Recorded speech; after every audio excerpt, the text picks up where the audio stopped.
Imagine the Ouroboros, the serpent that devours its own tail, spinning within you, consuming doubts, fears, and ancient patterns. Feel that every word, every symbol you're about to encounter enters you and transforms into insight, as if the very cosmos were revealing itself inside your mind. If you are here now, even before we begin, I want to thank you deeply.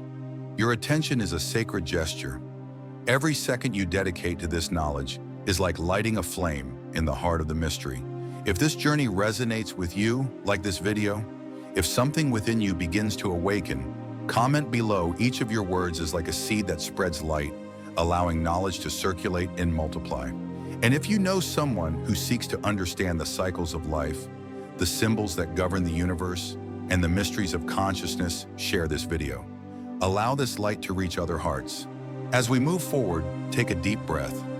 In the alchemical manuscript Chrysopoeia of Cleopatra, dated to the 3rd century, appears the image of the serpent biting its own tail, accompanied by the inscription, "Hen to Pan." The one is the all. That phrase is the very heart of alchemical mystery, an entire universe contained within a living circle. To the alchemists, the Ouroboros was more than an ornament. It represented the opus circulatorium, the circular work, the eternal process of dissolution and coagulation. Solve. Matter must be broken down, dissolved, consumed. Coagula. From that dissolution arises something new, more subtle, more elevated. It is the cycle of nature itself. The death of the seed is the birth of the tree. Carl Gustav Jung, in Mysterium Conjunctionis, described the Ouroboros as the archetype of psychic totality, the union of opposites, the marriage of sun and moon, consciousness and shadow, spirit and matter. The traditionalist philosopher Titus Burckhardt reinforced that the serpent is not merely an external sign, but a mirror of the soul. To contemplate the Ouroboros is to contemplate oneself in the process of death and rebirth. And here lies the key. In alchemy, to die is not to end, it is to transmute. The lead of ignorance can be transformed into spiritual gold. The ego, once devoured, gives way to the awakened self. The Ouroboros, then, is the veiled password of the alchemical labor, to devour oneself in order to be reborn. At the heart of ancient Egypt rises the myth of Osiris, the god who knew death, fragmentation, and resurrection. The legend tells that Osiris was betrayed by his brother Set, who tore him into 14 pieces and scattered his fragments along the Nile.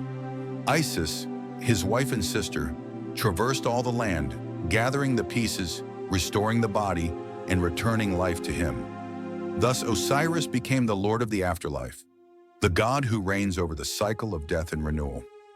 The Ouroboros finds in this myth its perfect image. The serpent devouring itself is the body of Osiris, dismembered and then reintegrated. The closing circle is the agricultural cycle of the Nile, where each flood destroys only to fertilize again. The death of Osiris is not an end. It is the gateway to eternal return. Plutarch, in On Isis and Osiris, already revealed that the myth speaks not only of nature, but of the human soul. Osiris is the divine intellect within us, which must die to be reborn pure. Like Osiris, the initiate must be dismembered in his profane identity, dissolved, and then reassembled on a higher level of consciousness. The Ouroboros here is the initiatic ring. Whoever steps inside its circle must die to one world and be born into another. In late Egyptian iconography, the serpent encircling the solar bark of Ra already symbolized this idea. The cosmos protected and devoured by time, only to be reborn with each dawn. Thus, the myth of Osiris and the Ouroboros meet in one same truth: the eternal cycle of death, dismemberment, and recomposition. Nothing is lost, everything transforms. The serpent closes the circle of eternity, and within it, Osiris rises, forever reborn. Saturn in ancient mythologies is the devourer of time. Kronos, his Greek counterpart, swallowed his own children to keep the cosmos under control. But in esoteric symbolism, this devouring is not meaningless destruction. It is limitation, purification, and maturation. In astrology, Saturn governs cycles of about 29 years. the so-called Saturn returns. Each return marks a critical threshold in a person's life. The first, around age 29, challenges the young adult to take responsibility. The second, near 58, revisits achievements, losses, and life patterns.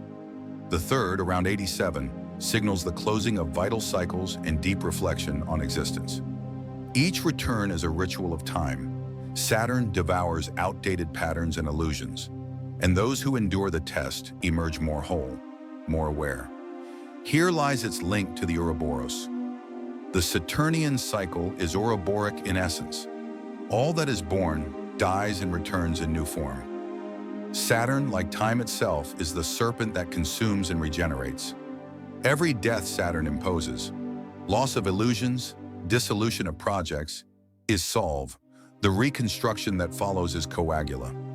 From an initiatic perspective, Saturn is the master of inner discipline, the one who teaches that time does not destroy, it transfigures. The Ouroboros symbolizes the integration of these trials. The one who allows time to consume him without resistance is reborn, transformed, within a circle that never ends but forever renews. Like the serpent closing its loop, Saturn shows that time is not linear but cyclical. Every ending is merely a disguised beginning. On the initiatic level, to understand Saturn's return is to understand the Ouroboros. Consciousness must die to be reborn, again and again, eternally. In the Kabbalistic tradition, the Ouroboros can be seen as the invisible boundary that encircles the tree of life. Before the first emanation, Kether, there was Ein Sof Aur, the infinite light, which contracted within itself to give rise to the space of creation. This movement of contraction, Zimsum, described by Isaac Luria in the 16th century, echoes the gesture of the Ouroboros, the serpent closing in a circle, limiting itself to generate a universe within. The Ouroboros here is the ring of manifestation, that which separates the unmanifest infinity from the ordered cosmos. The Zohar states, the infinite traced a point within itself, and that point expanded into a circle. It is precisely the same geometry as the Ouroboros, the living circle that contains and preserves the mystery. On the initiatic path, each sephira represents a phase of the cycle. The Ouroboros surrounds them all, reminding us that there is no end and no beginning. The flow of the tree is circular. Energies descend through the path of creation and ascend through the path of return. Just as the Ouroboros devours its tail, the initiate must return to the origin, passing through each sephira until merging again with the Ein Sof. Thus, the Ouroboros is the guardian of Kabbalah. It reminds us that every ending is a return. It marks the boundary between the hidden and the revealed. In this vision, the Ouroboros is not merely the symbol of cyclical time, it is the structure of the cosmos itself, a creation that is born, dissolves, and returns to primordial silence. If you have reached this point, we are deeply grateful, for we know that we walk together on this path of study and expansion of ancient wisdoms, not to hoard knowledge, but to pass it forward as light. The Ouroboros, the eternal serpent biting its own tail, is not just a symbol, it is a path, a map, and a mirror of the soul. From alchemy, we learn that everything dissolves and coagulates. Matter consumed becomes gold, and the ego that fades reveals the self. From the myth of Osiris, we understand that death is only part of the cycle. To be torn apart is to be reborn. To fragment is to recompose in light. From Kabbalah, we perceive that the infinite contracts to create the finite, and that each sephira is a step in the eternal cycle. To ascend is to return. To expand is to also withdraw. From the cycle of Saturn, we understand that time devours all, yet purifies and matures. Each return is a trial, each loss a lesson, each end a new beginning. The Ouroboros is the golden thread that unites all these teachings. It shows that creation is circular, not linear. It reminds us that death is preparation for a higher life.